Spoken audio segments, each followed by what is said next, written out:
Кинорежиссер Лариса Шипитько погибла на 187-м километре Ленинградского шоссе в автомобильной катастрофе.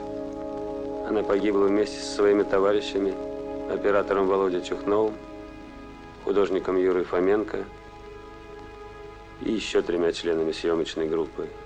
Они только что приступили к съемкам фильма по повести Валентины Распутиной «Прощание с матерой». Лариса мечтала об этой работе. Она всей своей жизнью как бы готовила себя к ней. И фильм этот должен был стать высшей точкой ее творческой судьбы.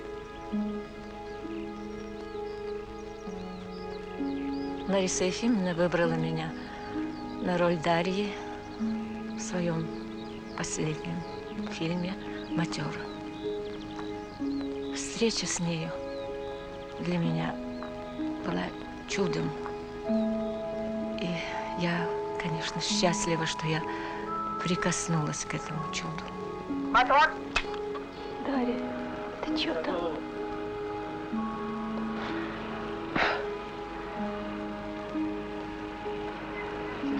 Притянула. Да что же это будет, Тёма? Куда я от вас еду? Зачем? Морщивайся. Расправилась. Тележка! Панорама. Тележка. Панорама. Стоп! Начали! Разбеду его свечку. Стоп! Вина без вины – это тоже вина. Поэтому мне непросто, очень непросто говорить о Ларисе. Работа над моей повестью «Прощание с матерой» стала, как известно, для Ларисы и ее товарищей последней работой. Помню, как Лариса впервые позвонила мне в один из моих приездов в Москву и осторожно сказала, что хотела бы снимать «Матеру». Я шел на эту встречу с 2 задачами. Во-первых, посмотреть на режиссера Ларису Шипитько, которая буквально поразила меня своим фильмом «Восхождение». И, во-вторых, постараться не отдать «Матеру» в кино. Мне хотелось оставить свою повесть в родовом, собственном жанре, в прозе. Но Лариса убедила меня очень скоро. Она стала рассказывать о том, каким представляет себе будущий фильм. И говорила она так горячо, так заинтересованно, что я и забыл, что собирался не отдавать «Матеру». Вот эта истовость, горение, самозабвение, даже и на начальной стадии работы над фильмом, меня тогда поразили. Убедило духовное родство, в котором я с тех пор больше уже и не сомневался. Убедило не формальное, а творческое, художническое прочтение повести. Вот так состоялся наш уговор. С этого затем началась работа над фильмом. И вот так поднят был дух затопленной матеры, если переходить на язык мистики. Дух матеры, который, не разобравшись, для чего, с какой целью его потревожили, взял затем от нас слишком большую и невосполнимую жертву.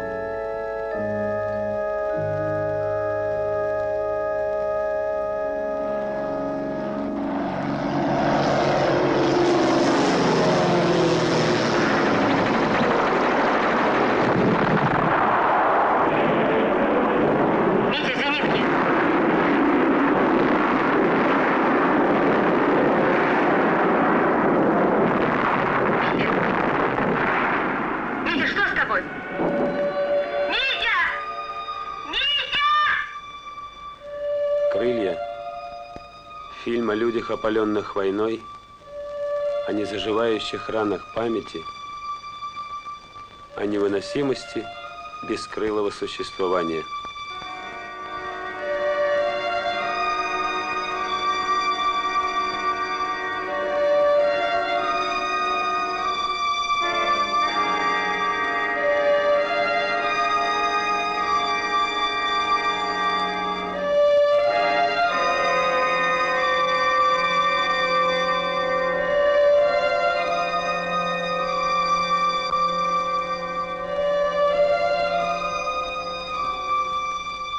Я хочу объясниться в любви. Любовь – это единственное, что не умирает. Да и нет смерти. Может быть, впервые в жизни я поняла, что когда человек талантлив, он бессмертен. И я до конца дней своих буду гордиться, что снималась Лариса Шипитько. Помните Надежда Степановна в большом вальсе?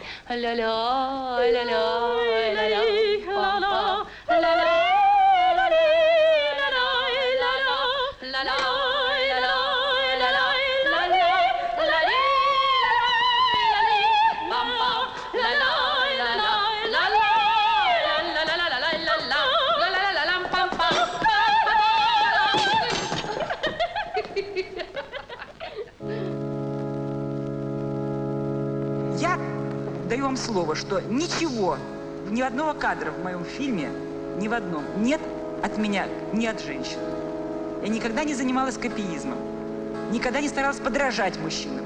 Потому что знаю прекрасно, что все попытки моих подруг, товарищей, старших и младших подражать мужскому кино, они бессмысленны, потому что это все вторично.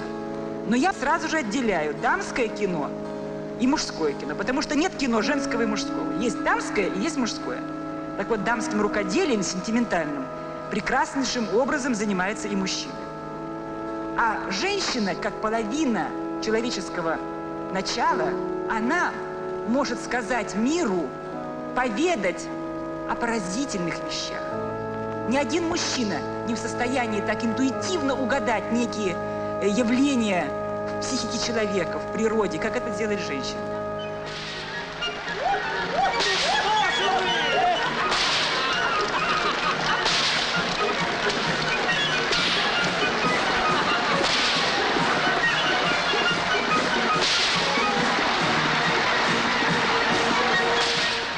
После «Крыльев» Лариса сняла по сценарию Геннадия Шпаликова фильм «Ты и я».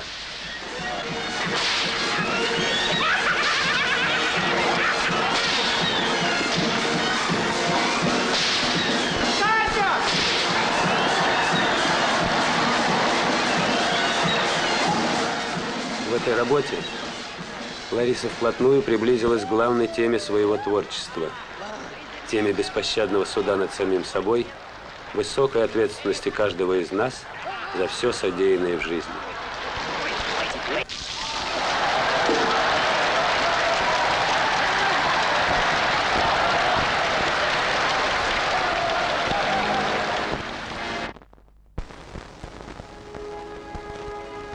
Мне было 16 лет, когда состоялся семейный совет, я кончала школу, выяснилось, Лариса немножечко умеет писать, сочинять стихи, рисовать, петь. Всего понемножку. И ни одна из этих способностей не была настолько определенной и очевидной, чтобы я могла набраться наглости, например, поступать в художественный институт, в литературный. И один наш знакомый сказал: да вот есть одна профессия, где все это понемножку может очень пригодиться. И я спросила: а что это за профессия? Кинорежиссура.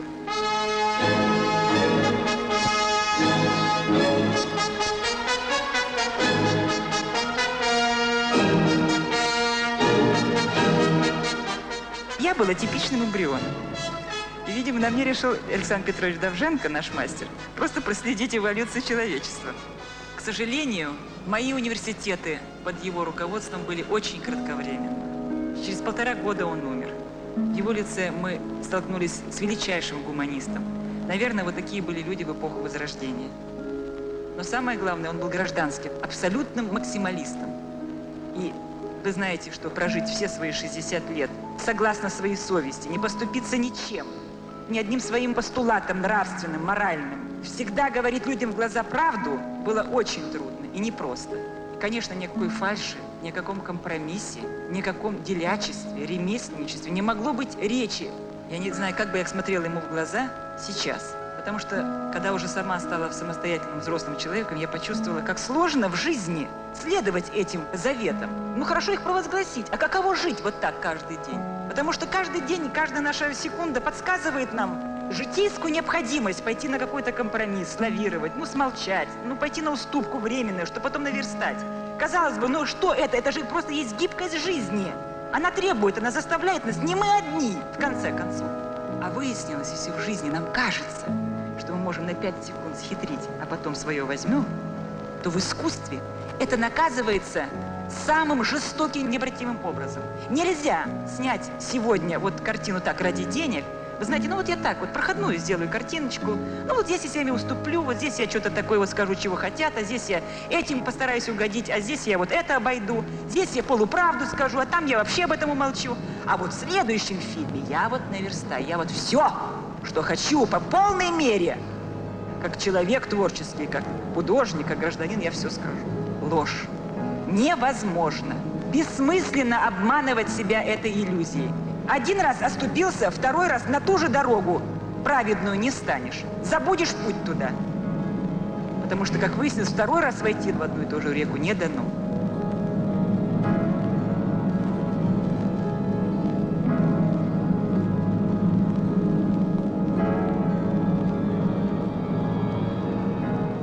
Лариса родилась перед самой войной и вместе со своей семьей пережила все тяготы того времени. Бомбежки, голод, недетский труд. Такие впечатления незабываемы. Они обжигают и остаются навсегда. Тогда, я думаю, и зародился невидимый росток той будущей через много лет работы высшего совершения режиссера Ларисы Шипитько фильма «Восхождение».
Если твоя жизнь обращена заботой о другом человеке, то ты уже оправдал свое существование. Это свидетельствует о духовной жизни человека.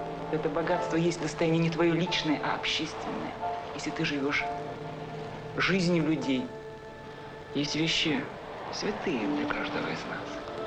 Есть представления четкие о добре, о зле, о морали нашей. Есть такие качества, неприходящие, как любовь к родине. Что это такое? Ради чего мы рождаемся на этот свет? Что мы привнесем в этот мир, чем мы сделаем жизнь лучше? И в конце концов, мои возможности как человека, ваши возможности.